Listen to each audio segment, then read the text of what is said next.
और आइए सीधे रुख करते हैं स्वास्थ्य मंत्रालय के प्रेस कॉन्फ्रेंस का। कोरोना को लेकर क्या जानकारी दी जा रही है, देखिए। जारी की है, इसमें उनका ध्यान फिर से स्वास्थ्य मंत्रालय के विभिन्न दिशा निर्देशों की तरफ आकृष्ट किया है कि कार्य करते समय और कार्यस्थलों में कोविड-19 से बचने के लिए उन्हें किस प्रकार की सावधानी बरतनी चाहिए। साथ ही प्रिजन्स यानी कारागार में तथा पुलिस कर्मी कोविड-19 के संक्रमण से किस प्रकार सुरक्षित रहें, उस पर एक डिटेल्ड एसओपी और दिशा निर्देश भी साझा किए हैं। जैसा आप लोगों को पता है, केंद्रीय गृह मंत्रालय ने 1 मई 2020 को आपदा प्रबंधन अधिनियम 2005 के तहत 4 मई 2020 से लॉकडाउन को 2 सप्ताह और बढ़ाने का आदेश नए दिशा निर्देशों के साथ जारी किया है। आपने इन्हें पढ़ा होगा, पर इनके कुछ बिंदु मैं आपके साथ शेयर करना चाहूंगी। लॉकडाउन के इस चरण में स्वास्थ्य मंत्रालय के मापदंड के अनुसार देश में सभी जिलों को रेड, ग्रीन और ऑरेंज जोन के रूप में चिन्हित किया गया है। जोन के अनुसार लॉकडाउन के नियमों में छूट प्रदान की गई है। जिलों का वर्गीकरण स्वास्थ्य मंत्रालय राज्यों और केंद्र शासित प्रदेशों के साथ हर सप्ताह या आवश्यकता अनुसार उससे पहले साझा करेगी। नए दिशा निर्देशों में जोन वाइज कुछ प्रतिबंध है तो रियायतें भी दी गई हैं। जहां प्रतिबंध कोरोना संक्रमण को विफल करने के लिए अति आवश्यक है, वहीं व्यापक समीक्षा के बाद लॉकडाउन में दी गई ढील देश की अर्थव्यवस्था को कार्यात्मक बनाने, वाणिज्यिक गतिविधियों में तेजी लाने और कामगारों को रोजगार उपलब्ध कराने की दृष्टि से की गई हैं। नए दिशा निर्देशों के अंतर्गत कुछ गतिविधियों पर राष्ट्रव्यापी रोक जारी रहेगी। देशव्यापी प्रतिबंध में हवाई, रेल और मेट्रो यात्रा तथा सड़क द्वारा अंतर्राज्यीय यात्रा पर रोक रहेगी। हालांकि मेडिकल, सुरक्षा और गृह मंत्रालय द्वारा स्वीकृत उद्देश्यों के लिए इस प्रतिबंध में छूट होगी। विद्यालय, महाविद्यालय, अन्य शैक्षणिक तथा प्रशिक्षण और कोचिंग संस्थान बंद रहेंगे। ऑनलाइन और डिस्टेंस लर्निंग की अनुमति है, जिसके द्वारा शैक्षिक सत्र में कुछ हद तक हम कमी को पूरा कर सकते हैं। आतिथ्य सेवाएं जैसे होटल्स, रेस्टोरेंट तथा सिनेमाघर, मॉल्स, जिम, खेल परिसर, बार, ऑडिटोरियम और ऐसे सभी संस्थान बंद रहेंगे।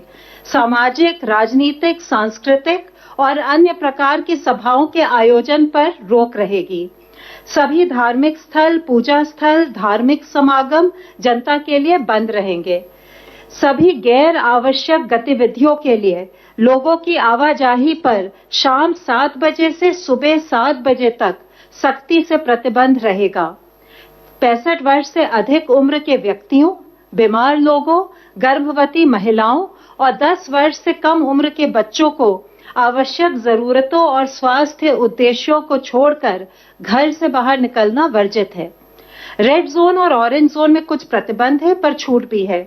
रेड और ऑरेंज जोन्स में जो कंटेनमेंट जोन्स हैं, उनकी संवेदनशीलता को देखते हुए उसमें स्ट्रिक्ट पेरीमीटर कंट्रोल होगा, यानी आपातकालीन चिकित्सा सुविधा और आवश्यक वस्तुओं और सेवाओं की आपूर्ति बनाए रखने के अलावा कंटेनमेंट जोन के अंदर बाहर लोगों की आवाजाही नहीं होगी। कंटेनमेंट जोन के भीतर किसी भी अन्य गतिविधि या कार्य की अनुमति नहीं है।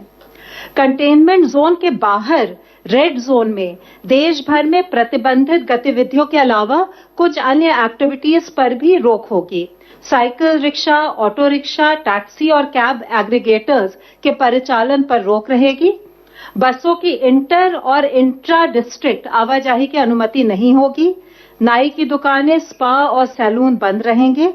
मॉल्स तो बंद ही रहेंगे, पर शहरी क्षेत्रों में मार्केट्स और मार्केट कॉम्प्लेक्सेस में गैर जरूरी सामानों की दुकानों की अनुमति नहीं है। हालांकि जरूरी सामान वाली दुकानों के लिए कोई प्रतिबंध नहीं है। स्टैंड अलोन शॉप्स, नेबरहुड यानी कॉलोनी की दुकान और आवासीय परिसर के भीतर जो दुकानें हैं, वे हर तरह का सामान बेच सकती हैं। ग्रामीण क्षेत्र में मॉल को छोड़ हर तरह की दुकान की अनुमति है। रेड जोन में ई कॉमर्स सिर्फ एसेंशियल गुड्स के लिए अलाउड है। रेड जोन में कुछ बंदिशों के साथ ऑलमोस्ट सभी व्यावसायिक और निजी प्रतिष्ठानों की अनुमति दी गई है। अनुमति प्राप्त गतिविधियों के लिए लोगों एवं वाहनों की आवाजाही हो सकेगी। 4 व्हीलर्स में चालक के अलावा अधिकतम 2 लोग बैठ सकते हैं और 2 व्हीलर्स में पिलियन राइडर यानी पीछे की सीट पर सवारी की अनुमति नहीं है। रेड जोन के ग्रामीण क्षेत्रों में सभी औद्योगिक, कृषि इत्यादि गतिविधियों की अनुमति है, परंतु शहरी क्षेत्र में कुछ प्रतिबंध हैं। इन सिटू कंस्ट्रक्शन यानी मजदूर जहां साइट पर रहते हैं और रिन्यूएबल एनर्जी प्रोजेक्ट्स को भी छूट दी गई है। निजी कार्यालय आवश्यकता के आधार पर 33% स्टाफ के साथ कार्य कर सकेंगे। ऑरेंज जोन में देश भर में प्रतिबंधित गतिविधियों के अलावा बसों की इंटर और इंट्रा डिस्ट्रिक्ट आवाजाही भी प्रतिबंधित है तथा टैक्सी और कैब एग्रीगेटर्स को केवल 1 ड्राइवर और 2 यात्रियों के साथ आवाजाही की अनुमति है। 4 व्हीलर्स में चालक के अलावा अधिकतम 2 यात्री होंगे। यहां 2 व्हीलर्स में दूसरी सवारी की अनुमति है। ग्रीन जोन में देश भर में प्रतिबंधित गतिविधियों के अलावा अन्य सभी गतिविधियों की अनुमति दी गई है। हालांकि बसों का परिचालन अधिकतम 50% बैठने की क्षमता के साथ किया जा सकेगा और बस डिपो भी अपनी 50% क्षमता के साथ ही संचालन कर सकती हैं। मैं आपके माध्यम से एक बार फिर लोकहित में लॉकडाउन को सफल बनाने के लिए और कोविड-19 की चेन तोड़ने के लिए सभी जो हमारे राष्ट्रीय निर्देश है उनका सार्वजनिक स्थानों पर और कार्यस्थलों पर अनुपालन करने का अनुरोध करती हूं। धन्यवाद। Health ministry representative please. अब तक टोटल 11,706 लोग क्योर हो चुके हैं और अगर हम पिछले 24 घंटे में देखें तो 1,074 people have been cured. It is such a positive news that this is the highest number in terms of cured patient noted till date और इसके साथ ही हमारा रिकवरी रेट अब देखें तो है बढ़कर 27.52% हो चुका है। पिछले 24 घंटे में भारत में अगर कोविड-19 के कंफर्म केसेस की संख्या देखें तो 2,553 केसेस बढ़े हैं, जिसके कारण की कुल कंफर्म संख्या अब 42,533 हो चुकी है। Total active cases under medical supervision की संख्या 29,453 है। अगर हम सभी अपने क्लोज केसेस को डेटा के बेसिस पर एनालिसिस करें और एक आउटकम रेशियो कैलकुलेट करें, आउटकम रेशियो मींस कि जो हमारे केसेस क्लोज हो चुके हैं उनका आउटकम यानी कि क्या वो रिकवर हुए हैं या डेथ रिपोर्ट हुई है, उसके टर्म्स में मेजर करते हैं। यह हॉस्पिटल में क्लिनिकल मैनेजमेंट के स्टेटस को इंडिकेट करती है।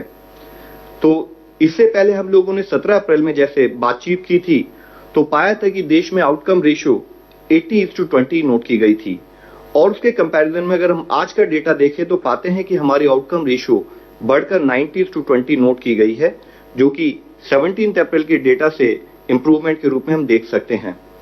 ये वैसे तो जैसे हम हमेशा बात करते हैं कि देश के लिए हर एक डेथ कंसर्न का विषय है, इसीलिए जरूरी है कि हम कोविड के ट्रीटमेंट की डीपर अंडरस्टैंडिंग डेवलप करें, फोकस करें कि हम अपने इस आउटकम को और बेहतर कैसे बना सकते हैं।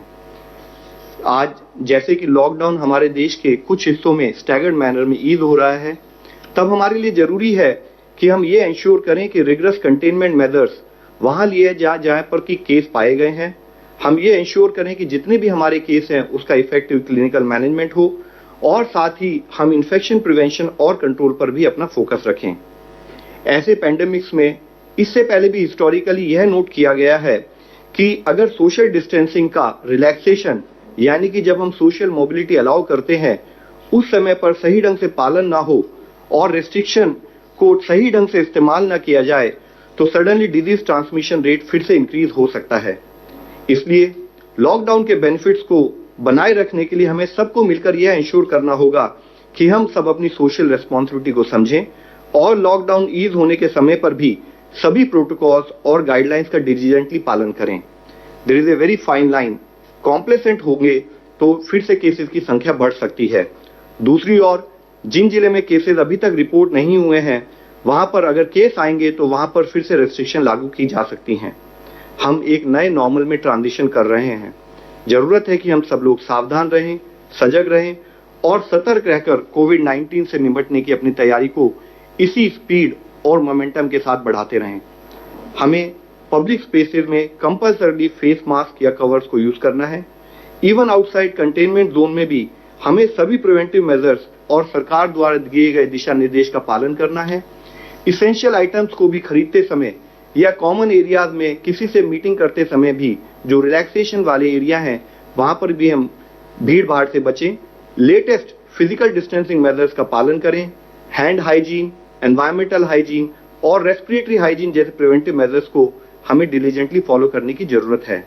जैसे कि माननीय प्रधानमंत्री जी ने कहा है कि जरूरत है कि जान भी है जहान भी है, और उसको सुनिश्चित करने के लिए आज जब हम लॉकडाउन को थोड़ा रिलैक्स कर रहे हैं तो जरूरत है कि हम सब लोग मिलकर इस दिशा में प्रयत्न करें कि हम लॉकडाउन ईज करने के समय पर भी अपनी सोशल रेस्पॉन्सिबिलिटी को समझते हुए इस तरह से इंश्योर करें कि केसेस की संख्या ना बढ़े। Please help us to help you. धन्यवाद। फ्रेंड्स, आज हमारे साथ हैं चेयरमैन एम्पावर्ड ग्रुप 6। तो मैं रिक्वेस्ट करूंगा सर से कि वो आपको अपने एम्पावर्ड ग्रुप के बारे में ब्रीफ करें। सर। मैं एम्पावर्ड ग्रुप 6 जो कि सिविल सोसाइटी ऑर्गेनाइजेशंस, एनजीओज, सारे development partners, industries, international organisations से डील करता रहा है, मैं उसका चेयरमैन हूं। और इस ग्रुप ने जो जो काम किया है इसके बारे में मैं एक लिखित प्रेस रिलीज दे रहा हूं। पर मैं ये बताना चाहूंगा कि एम्पावर्ड ग्रुप 6 का जो सबसे महत्वपूर्ण काम रहा है कि इसने जो हमारे एनजीओ दर्पण में 92,000 सिविल सोसाइटी ऑर्गेनाइजेशंस और एनजीओ रजिस्टर्ड थे, वो पहली बार भारत में इन सबको मोबिलाइज किया। और हर सेक्टर में, वो न्यूट्रिशन हो, हेल्थ हो, सैनिटेशन हो, एजुकेशन हो, उन सबको हम लोगों ने मोबिलाइज किया और उनको कोऑर्डिनेट करवाया स्टेट गवर्नमेंट और डिस्ट्रिक्ट एडमिनिस्ट्रेशन के साथ, जो कि जगह जगह जो हॉटस्पॉट्स थे, जहां जहां खाने की जरूरत थी, जहां जहां homeless, daily veg workers, migrant workers को मदद करनी थी और खाना देना था, इन सारे ऑर्गेनाइजेशंस को मोबिलाइज करवाया। स्टेट गवर्नमेंट्स ने हर डिस्ट्रिक्ट में एक नोडल ऑफिसर को अपॉइंट किया। उसके अलावा स्टेट गवर्नमेंट ने एक नोडल ऑफिसर अपॉइंट किया जिसने इन एनजीओज के साथ कोऑर्डिनेट किया। इन एनजीओज के लिए एक स्पेशल ऑर्डर इशू कराया गया जिससे कि वो अनलिमिटेड क्वांटिटी जितना चाहें वो फूड कॉर्पोरेशन ऑफ इंडिया से चावल और गेहूं ले सकते थे। 22 रुपए सब्सिडाइज रेट पे, 22 रुपए और 21 रुपए पे, जिससे कि भारत में कोई भी मनुष्य, कोई भी व्यक्ति भूखा ना रहे। और इसलिए सारे एनजीओज ने मिलकर इसमें सहायता की। इसके अलावा डिस्ट्रिक्ट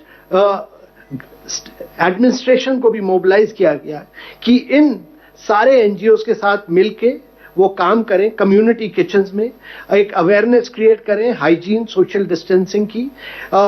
जहां जहां मदद चाहिए थी होमलेस के लिए, डेली वेज वर्कर्स के लिए, जहां जहां इन लोग के लिए कैंप्स बनाने थे, हेल्थ कैंप्स बनाने थे, रहने के कैंप्स बनाने थे, जहां जहां इन लोगों को एजेड लोगों को और डिसेबिलिटीज वाले व्यक्तियों की मदद करनी थी, उन सब की मदद की। और लगातार हम लोग इनके साथ करीब 10 या 12 मीटिंग्स हुई, जिसमें जो जो दिक्कतें आई उन सबको हम लोग सॉल्व करते गए। और इन एनजीओज ने बड़ा ही सराहनीय काम किया है। और अब अगले फेज में जब हम जा रहे हैं तो इन्हीं सिविल सोसाइटी ऑर्गेनाइजेशंस और एनजीओज को हम उपयोग करेंगे कि सीनियर सिटीजन्स और एल्डरलीज की कैसे मदद करनी है, उनको कैसे प्रोटेक्ट करना है और स्टिग्मेटाइजेशन के खिलाफ कैसे काम करें। अभी कुछ ही दिन पहले हम लोगों ने एनजीओज के साथ एक इंटरैक्शन किया था जिसमें हेल्थ सेक्रेटरी थे और हेल्थ सेक्रेटरी ने उनके साथ इंटरैक्ट किया। और उसके बाद एक और इंटरैक्शन हुआ जिसमें हेल्थ मिनिस्टर ने उनके साथ इंटरैक्शन किया। इसके अलावा मैं आपको बताना चाहूंगा कि एस्पिरेशनल डिस्ट्रिक्ट प्रोग्राम, जिसमें भारत की 112 सबसे बैकवर्ड, जिनको हम एस्पिरेशनल डिस्ट्रिक्ट कहते हैं, वहां पर हम लोगों ने काम किया सारे कलेक्टर्स के साथ मिलकर। अभी तक 112 डिस्ट्रिक्ट में केवल 610 केसेस हुए हैं, जो कि भारत के 2% से का नेशनल लेवल इन्फेक्शन का 2% केवल है। और 112 डिस्ट्रिक्ट जिसमें करीब 22% भारत की जनसंख्या है रहती है, वहां केवल 2% केसेस रहे हैं। तो ये एस्पिरेशनल डिस्ट्रिक्ट में बहुत कमाल का काम हुआ है। और केवल कुछ डिस्ट्रिक्ट्स ऐसे हैं जैसे बारामूला, नूह, रांची, वायएसआर, कुपवारा और जैसलमेर जहां की 30 से ज्यादा केसेस हैं, बाकी जगह बहुत कम केसेस हैं। इन सब डिस्ट्रिक्ट्स में बहुत बड़ा मोबिलाइजेशन हुआ, टेस्टिंग किट्स का, पीपीईज का, कोविड हॉस्पिटल्स का, कुक्ड फूड्स का, एसएचजीज ने मास्क बनाए और कई बहुत अच्छा काम किया गया। इसके अलावा हमने एक बहुत बड़ा मूवमेंट पीरामल फाउंडेशन के साथ मूव किया है, जो है सुरक्षित दादा दादी और नाना नानी अभियान। और ये अब हम इंप्लीमेंट कर रहे हैं जिससे कि सेंसिटाइज करें लोगों को प्रिवेंटिव मेजर्स में और बिहेवियरल चेंज में। और Bill and Melinda Gates Foundation के साथ मिलकर इस ग्रुप ने एक और काम किया कि फ्रंटलाइन वर्कर्स वगैरह को मोबिलाइज करने के लिए एक क्रिएटिव कंटेंट बनाने के लिए indiafightscovid.com, जो कि पब्लिक डोमेन में है, आप सब लोग डाउन कर सकते हैं, indiafightscovid.com, उसमें एक कम्युनिकेशन स्ट्रैटेजी बनाई, क्योंकि भारत की जनसंख्या को कम्युनिकेट करने के लिए स्ट्रैटेजी बनी। इसके अलावा मैं बताना चाहूंगा कि हम लोगों ने इंटरनेशनल ऑर्गेनाइजेशंस को भी मोबिलाइज किया, जिसमें WHO, UNICEF, UNFPA, UNDP, ILO, UN women, UN habitat, FAO, world bank, Asian development bank थे। इन लोगों ने काम किया स्किल बिल्डिंग में, जिसमें 15,300 ट्रेनर्स को ट्रेनिंग दी, सर्वेलेंस हेल्थ ऑफिसर्स को बहुत ट्रेनिंग दी गई, और इन लोगों ने प्रोक्योरमेंट में काम किया, 2 लाख PPPs दिए और 4 लाख N95 मास्क भी इन्होंने WHO, यूनिसेफ ने मोबिलाइज किए। UNDP के थ्रू हमने फर्दर ऑर्डर किया है भी 10,000 वेंटिलेटर्स और 10 मिलियन PPE किट्स, जो यूनिसेफ भारत सरकार को देगा। इसके अलावा मैं बताना चाहूंगा कि रेड क्रॉस सोसाइटी को हर डिस्ट्रिक्ट में मोबिलाइज किया गया, और रेड क्रॉस सोसाइटी ने अपने 40,000 वॉलंटियर्स को डिस्ट्रिक्ट एडमिनिस्ट्रेशन, करीब 500 डिस्ट्रिक्ट्स में उन्होंने मिलकर डिस्ट्रिक्ट एडमिनिस्ट्रेशन के साथ काम किया, और उन्होंने जगह जगह पर जा जाके quarantine, isolation facilities, donation of ventilators, mask, PPE, test kits में बहुत बड़ा काम किया। मैं ये बताना चाहूंगा कि हम लोगों ने प्राइवेट सेक्टर के साथ भी पब्लिक गुड के लिए काम किया, और जिसमें कि बहुत बड़ा रोल रहा है प्राइवेट सेक्टर का इस सब मूवमेंट में। और प्राइवेट हेल्थ केयर के साथ हम मिलकर हमने CII, FICCI, NASSCOM और सबने क्या क्या काम किया, मैंने बड़े विस्तृत रूप से लिखकर बताया है कि हर एक ऑर्गेनाइजेशन ने क्या क्या काम किया, किसने काम हाइजीन के क्षेत्र में किया, किसने खाने के काम में किया, किसने रिसर्च फंडिंग में काम किया, सारा मैंने लिखकर दिया, इसलिए मैं दोबारा दोहराना नहीं चाहूंगा। पर मैं एक चीज जरूर बताना चाहूंगा कि NASSCOM के साथ मिलकर हमने स्टार्टअप्स और टेक्नोलॉजी ड्रिवन इनोवेशन में बहुत बड़ा काम किया, और मेरे विचार से आगे चल के, क्योंकि मेक इन इंडिया हमको इन क्षेत्रों में काम करना है, और आगे चल के वेंटिलेटर्स हो, PPE किट्स हो, तो ये सब में बहुत बड़ा काम हुआ है। और मिलके कई IITs के साथ मिलके, IIT Kanpur, IIT Madras, IIT Delhi, Indian institute of science, EDC Poona, इन सबको मोबिलाइज किया गया कि इनकी टेक्नोलॉजी को लेवरेज किया जाए हर क्षेत्र में, और कई वेंटिलेटर्स सोल्यूशन निकाले गए, जैसे एग्वा जिसने कॉस्ट इफेक्टिव वेंटिलेटर बनाया, जिसके साथ अब मारुति मिलकर काम कर रहा है, बायो डिजाइन जिसने कि एक रोबोटिक प्रोडक्ट रेस्पिरेट एयर निकाला, कायनियत जिसके बारे में मैंने यहां बहुत कुछ लिखा है। उसके अलावा क्योर आर्टिफिशियल इंटेलिजेंस, जिसका कि एक्सरे के थ्रू वो कैपेसिटी, जिसने अभी बॉम्बे में काम कर रहा है, 10,000 CXR निकालता है इमेजेस डेली, जिससे पता चलता है कि किसी को फर्स्ट स्टेज कोविड-19 सिम्टम्स है कि नहीं। इसी तरह ड्रोना मैप्स, एमफाइन और कई स्टार्टअप्स ने काम किया है इन कई क्षेत्रों में। मैं ये भी बताना चाहूंगा कि आरोग्य सेतु के ऐप के साथ जो हम लोगों ने काम किया था, उसमें अब टेलीमेडिसिन फीचर भी लग चुका है, और करीब ये आरोग्य सेतु ऐप अब करीब 90 मिलियन इंस्टॉलेशंस इसके गूगल पे स्टोर में बन लग चुके हैं, और ये अभी शॉर्टली इसका फीचर फोन ऐप भी निकलेगा। और इसके साथ साथ ये आरोग्य सेतु मित्र, जो कि जिसमें कि सारे टेलीमेडिसिन फीचर्स हैं, वो भी हैं। मैं ये भी बताना चाहूंगा